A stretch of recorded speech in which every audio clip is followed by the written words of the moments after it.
The two most powerful air forces in the world will have complete control of Iranian skies, uncontested airspace. Operation Epic Fury continues, with more casualties, more Middle Eastern countries being drawn in, and more swagger from Defense Secretary Pete Hegseth. Flying over their capital, flying over the RGC, Iranian leaders looking up and seeing only U.S. and Israeli air power every minute of every day until we decide it's over. The administration seems to have a great appetite for describing the theater of war in the moment. Leaders killed, warships sunk, airspace conquered. Death and destruction from the sky all day long. But much less so for the more abstract questions of the war. Why did the U.S. go in the first place? Why is American blood and money worth the cost? And what is the ultimate goal? I'm Hannah Rosen. This is Radio Atlantic. Later in the show, I talked to Jeanne Shaheen, the top Democrat on the Senate Foreign Relations Committee, about what legislators can do to get answers. President Trump, after all, took the U.S. to war without Congress's approval, barely notifying them. When Secretary of State Marco Rubio visited the Hill on Monday, he made it seem like Israel had more say in the matter than the branch of the U.S. government that has the actual power to declare war. Although when Trump was asked the following day if Israel had forced his hand, he replied essentially that he had a gut feeling that this was the right moment. We were having negotiations with these lunatics, and it was my opinion that they were going to attack first. They were going to attack. If we didn't do it, they were going to attack first. I felt strongly about that. You know, it's been out there for many years that Israel wanted to take care of the Iranian threat as they thought about it. Atlantic staff writer Missy Ryan.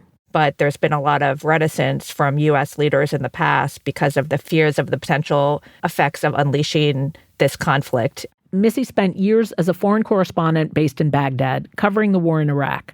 She now writes about defense and foreign policy for the magazine. I talked to her about how Trump got past that reticence. Missy, welcome to the show. Thank you. Were you surprised that we struck at all, or were you surprised that we coordinated this closely with Israel? I don't think either of those things was particularly surprising given the months of lead up that we've seen on a military level. There's been a shifting of military buildup. You know, they had 2 aircraft carriers. They positioned extra air defenses, extra planes, extra ships in the region.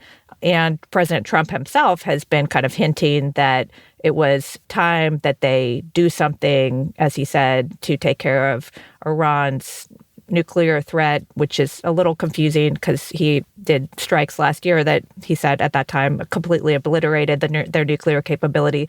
But larger than that, he also said, you know, we can't let Iran be this bad actor in the world in the way it's been in past decades. And that was a reference to, you know, the long history of, you know, shadow war between the United States and Iran and the attacks dating back to the 1980s on American personnel and assets. You know, it wasn't surprising that this happened because we had kind of the prologue in the first administration where the president would occasionally talk about doing something against Iran, but there were kind of constrainers around him at that time, and that's no longer the case. I think it's also important to mention that President Trump at this time is kind of feeling his oats in terms of foreign policy. He has a lot more confidence in his second term and his instincts.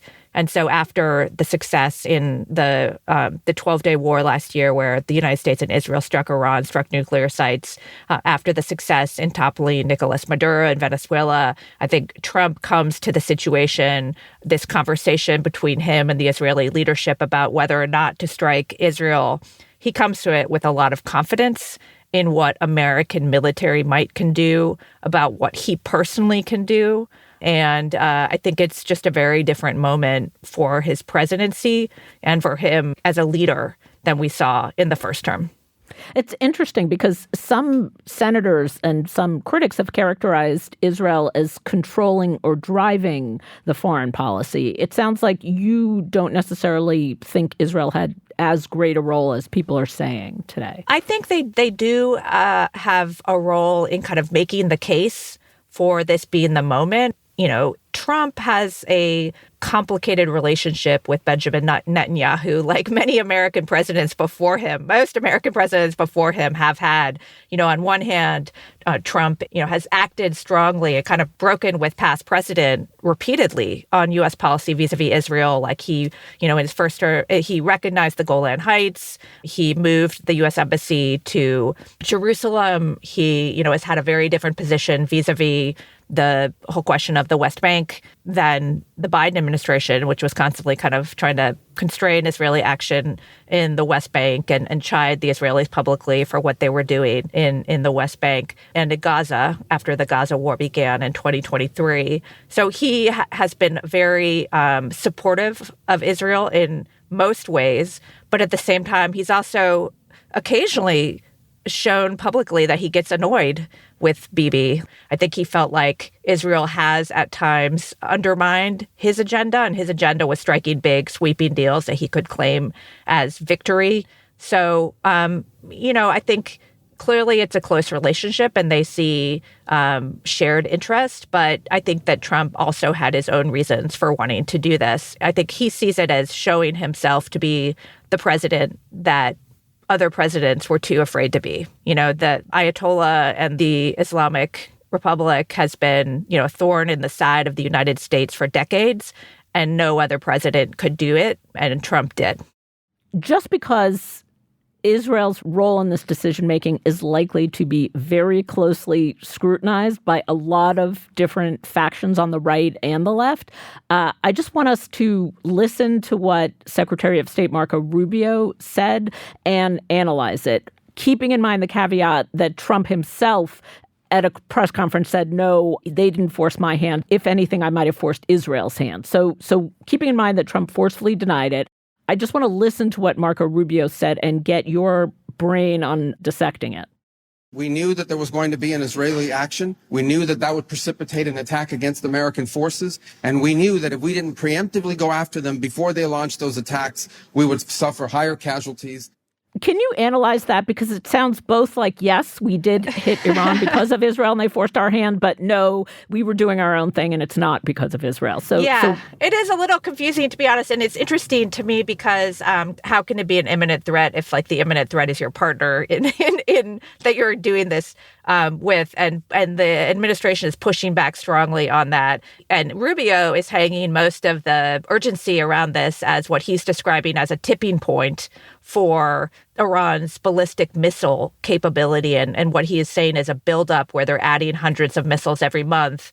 And he's describing it as a tipping point in terms of, they're getting more and more powerful every month, not just on the drones, which they kind of now at this point have an endless supply of, but ballistic missiles. And he says that at a certain point, the U.S. and Israeli ability to produce enough air defense interceptors to keep up with the Iranian production, that their ability to do that will slip out of their hands. I need one more level of interpretation. So to a Pentagon person, is that convincing? Like, are you following the logic or is it a strain? I follow the logic because, actually my colleague Nancy Youssef and I reported in an article that posted this week, the United States does have a problem in terms of its air defense supplies. It has only a finite number of air defense interceptor missiles, which are the missiles that you fire up to kind of collide with the incoming enemy missiles. And Iran has something like in the order of 2,000 medium-range ballistic missiles that can reach Israel and 6,000 to 8,000 short-range ballistic missiles that can reach the Gulf. And the United States stockpile of air defense missiles, the number is classified, but it is much smaller than those numbers. And so, the United States has some other systems it can use for drones, but there is a deficit that the United States already has. And the production of those interceptors, which are very high tech, is much slower. And so it is true that they have this deficit. But the thing that was puzzling to me is the Iranians have been building up their ballistic missile supplies for a long time now. And that was, before October 7th, before the wars that came after that. That was before they got into this kind of cycle of conflict with Israel and then the United States, where they were actually expending a lot of those missiles. So you would think that they maybe have less now than they did. I don't know that to be the case, but in any event, the calculus there is somewhat confusing, but we are not privy to the intelligence and the precise numbers on each side. And you have to think the United States has pretty precise numbers. So that's the argument that Rubio is making. But I will add, it's interesting because, you know, he kind of pivoted to the ballistic missiles following this briefing that he did for congressional leadership. But, you know, Pete Hegseth was talking about the nuclear program.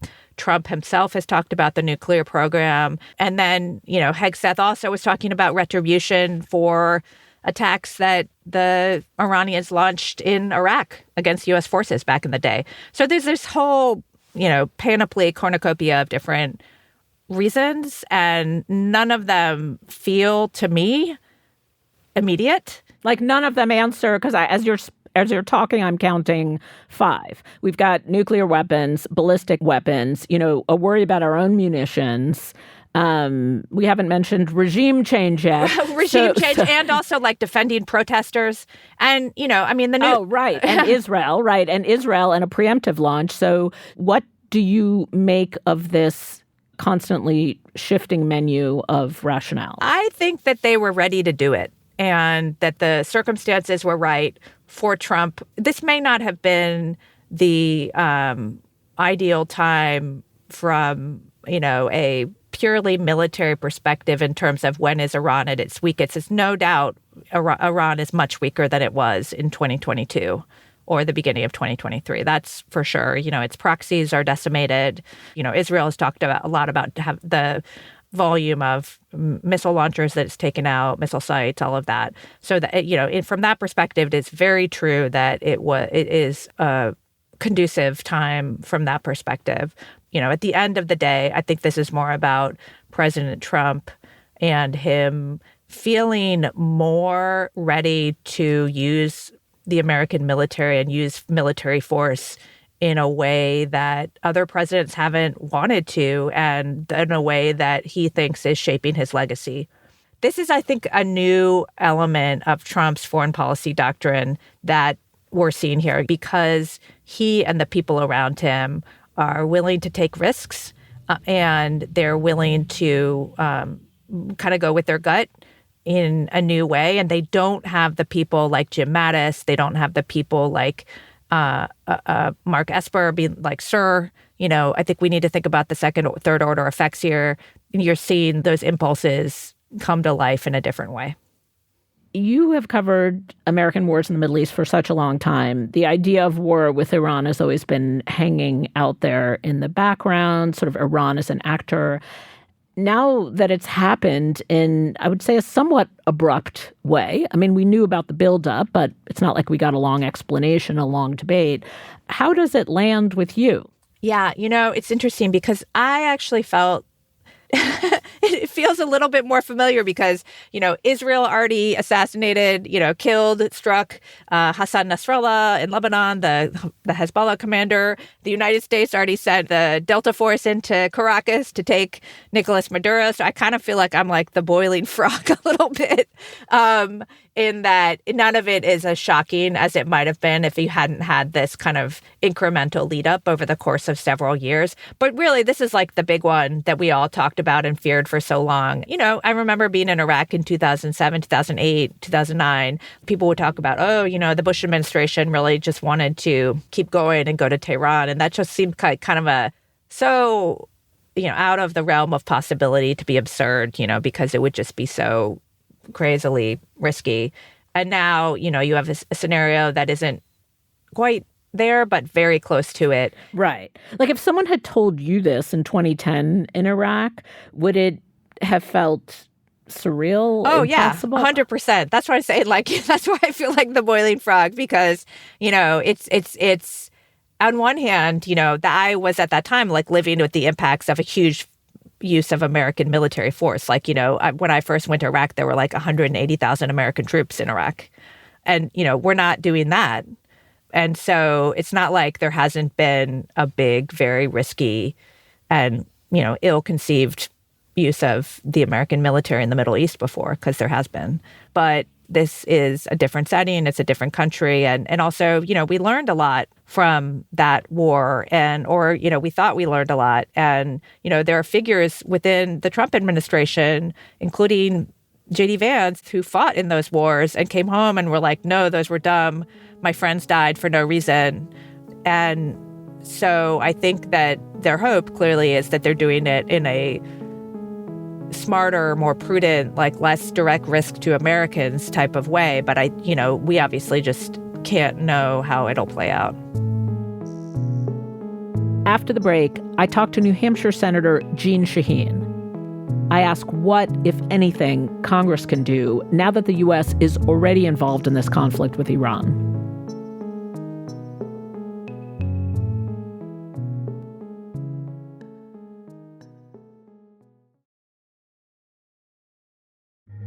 Instagram teen accounts have automatic protections for what teens see and who can contact them, plus time management tools. And Instagram will continue adding built-in safety features to help create age-appropriate experiences. Learn more about teen accounts and Instagram's ongoing work to protect teens online at instagram.com/teen accounts. Adobe Acrobat Studio, your team's home base. Collaborate within a shared PDF space. You've got your docs, your plans, your specs, and then invite the crew to build what's next. They talk up the teamwork. Here's an updated render. They think that this design could be a contender. And when somebody wonders what's the next step, AI helps you finish the rest. Bolts are tight, now your plan's refined. Run a smoother business when you're all aligned. Do that with Acrobat. Learn more at adobe.com/do-that-with-Acrobat.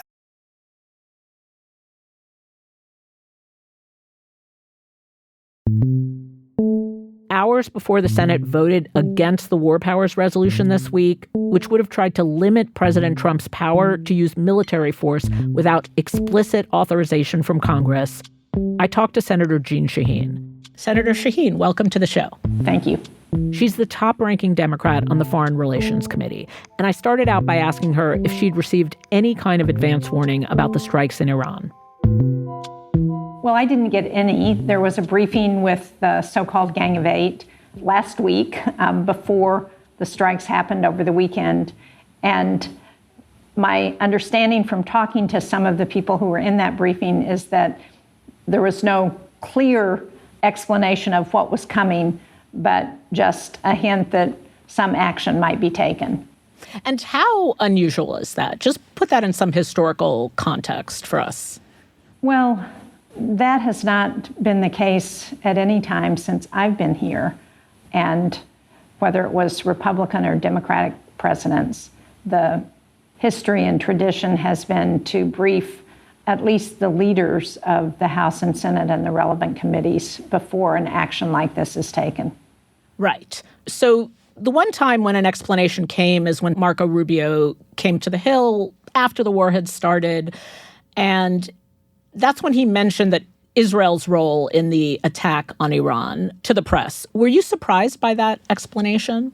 I was, but as you know, a number of explanations have been given by the president, by other members of the cabinet about the reasons for the war. And I think that's one of the things that raises real concerns, not just in Congress, but among the American people about what the strategy is, what the end game is, what we're trying to do. I don't think anyone, or at least nobody I know, is concerned that the Ayatollah is no longer in charge. So I don't think that anyone mourns his loss. The question is, what happens next? What's the end game? What are we trying to do? And are we in charge of our foreign policy? Or, as Secretary Rubio suggested, are we responding to Israel and what they want for their foreign policy? So when you said the American people would be concerned, you would put it, who controls America's foreign policy? What do you exactly mean? What did you make of that rationale that we were responding to Israel? Well, it's a concern. The question is, did we ever try to dissuade Israel from taking this action? were we as prepared as we should be? I'm looking at scenes coming from the Middle East from Americans who have been stranded in countries across the Middle East, and it doesn't seem like there's been any provision for the fact that that was going to happen or plans for how to evacuate Americans as attacks have increased. So I think all of those are concerns, and also just transparency with the American people, with Congress, about why President Trump thought this was necessary. Again, what he's trying to accomplish. Now, they've given some limited military goals of the campaign, but no real explanation for why now, why this was necessary, and what the end game is, what the strategy is we're trying to accomplish. Right. So when you said the American people would be concerned, the concern is that we're doing another country's bidding or putting another country's concerns before our own? Well, I think the American people are concerned because Donald Trump campaigned saying he was going to end forever wars. Right now, my constituents are concerned about the cost of living. And what we're seeing as the result of this action is not only are we spending a lot of money in the Middle East, but now gasoline prices are also going up. So people are going to be feeling even more strain. Again, none of that has been explained to the American people in a way that says you need to sacrifice in order to do this because America was under threat of attack. There's no intelligence that I've seen that suggests that America was under threat of attack by Iran. So do you have a sense of what the president actually does want from this war and why now? No. And again, I think we've heard a lot of different explanations, but there's been no overriding explanation to the American people or to Congress about what he's trying to do here. Mm-hmm. So now we're in this war. So I want to talk more about the role Congress could play now, the vote on the War Powers Resolution. Why is that important at this moment, given that the war's already started, we're in it, there are casualties, the Ayatollah is gone? Well, when our founding fathers and mothers set up our government in the beginning and wrote the Constitution, one of the things they did was give the power to declare war to Congress, not to the president, because there was real concern about whether we should give that kind of power to one individual leader or whether it should be the result of the will of the people of the country who are reflected in the Congress.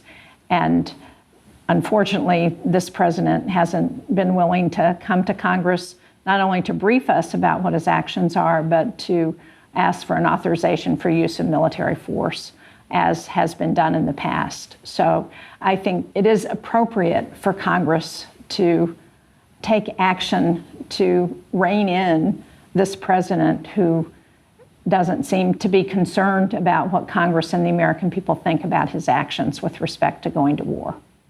It feels important. It's something we write about at the Atlantic all the time, but it also feels abstract at this moment, given that we're in it. So I'm wondering, what would constitute a responsible check on the president's power now? Like, what would that actually look like? Would it be about the future of the war, how the war unfolds? Or do you think of this as a symbolically important vote? Well, sadly, I think it's not going to pass. So it is only going to be a symbolic vote. But Congress has another ability to rein in the president, and that's the appropriations process. We have not yet heard how much this war is costing, but it's very clear it was not budgeted for. And so at some point, the president's going to have to come back to Congress and ask for funding. And at that point, or before, we have the ability to get our questions answered. I see. So responsible check on presidential power would look like post-war engagement about expenses, about what we're willing to do in Iran to have sort of buy-in from the American people? Well, a responsible check on the president's power would be if the majority in Congress were willing to take back what is Congress's authority to declare war. And unfortunately, we haven't seen a willingness from our Republican colleagues to do that. Yeah. I mean, it's not the first time that Congress and the president have struggled over a war declaration. The War Powers Resolution grew out of Vietnam. I'm wondering what's different now about how the current executive branch is handling war and what Congress's oversight role is. Well, one thing that's different is we have all three branches of government controlled by the Republicans. It's very difficult for the opposition to be able to move legislation or to raise concerns. What else is different is that this White House is not briefing Congress. Not only are they not briefing Democrats, they're not briefing Republicans either. So it appears that this White House doesn't think they need to talk to Congress at all. Are there other ways you think the Democrats could be fighting that they're not? Well, I think the most important way we can be fighting is by making sure that we elect enough Democrats in November to take back the House and to make gains in the Senate. I'd love to have us take back the Senate, too, because that's the way we're going to curb this president's power. Mm-hmm.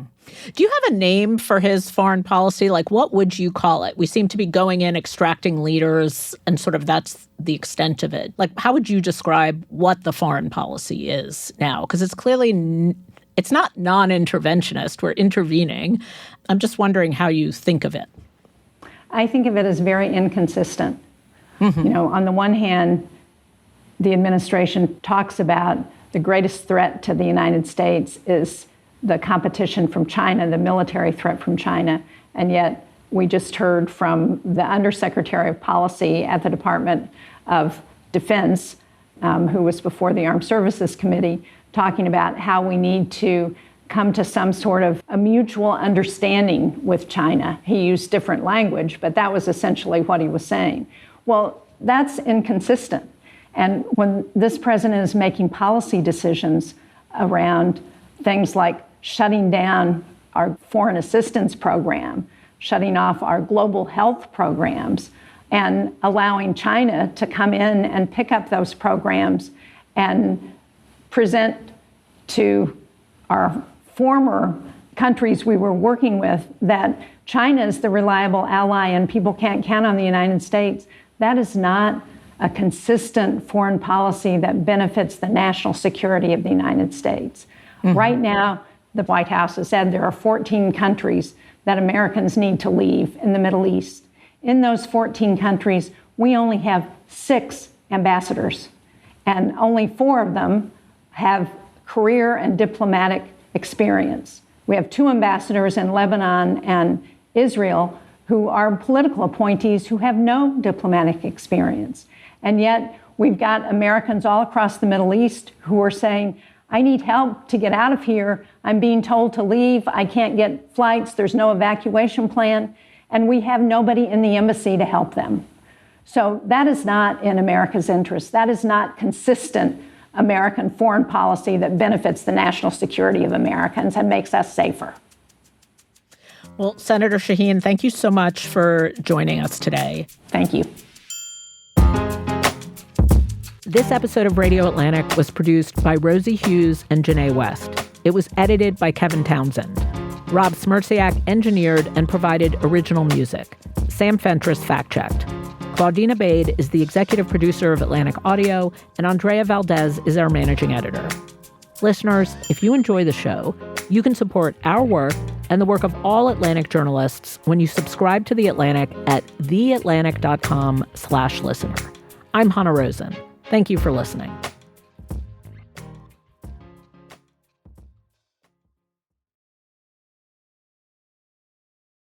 This podcast is brought to you by Carvana. Car shopping shouldn't feel like preparing for a marathon of paperwork. That's why Carvana makes buying and financing your car easy. From start to finish, search thousands of vehicles with great prices. All online, all on your time. And when you're ready, your new car shows up right at your door. It doesn't get better than that. Buy your car the easy way. On Carvana. Delivery fees may apply.